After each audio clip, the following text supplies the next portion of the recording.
I'm going to talk today about how we can think about rethinking these ideas of concrete and abstract in mathematics, specifically mathematics education. And this is something that has kind of permeated all of the work that I've done and all the research that I've done. So in math education, we tend to think of concrete and abstract in terms of representations along a continuum.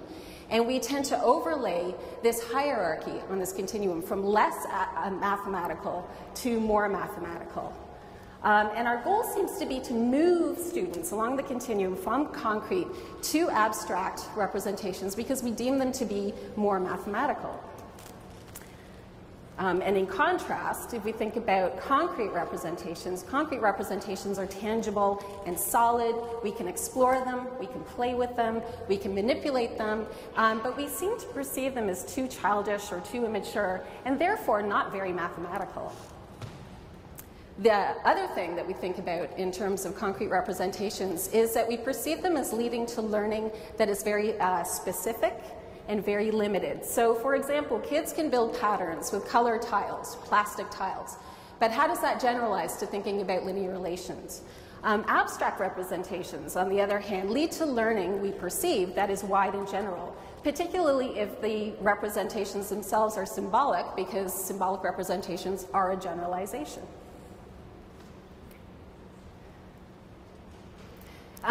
But our propensity to value abstract representations has led to the alienation of many of our students and has precluded them from forming really positive relationships with math. And so what if we rethink what we mean by concrete? And so in order to do this, we need to think about learning theories, and specifically a constructivist theory of learning.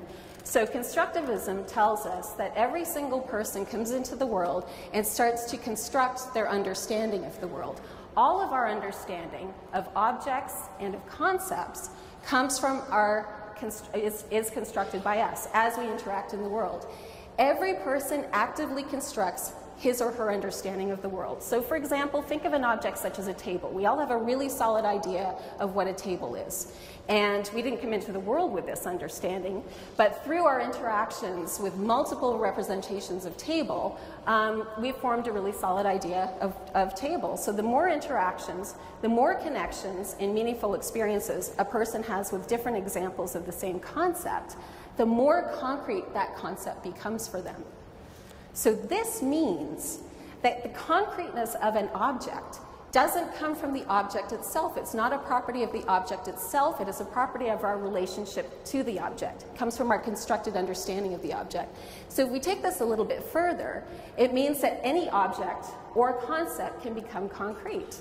So a mathematical concept, for example, a function, which is really abstract, can become concrete if we have multiple ways of engaging with it and multiple models with which to represent it. If we access abstract ideas using only abstract representations, they will remain tenuous and remote. And it will mean that we don't build a good positive relationship with them. We don't necessarily get a good deep understanding of them. However, if we construct our understanding using tangible objects and multiple different experiences, the concept becomes meaningful and concrete. Just like that little guy.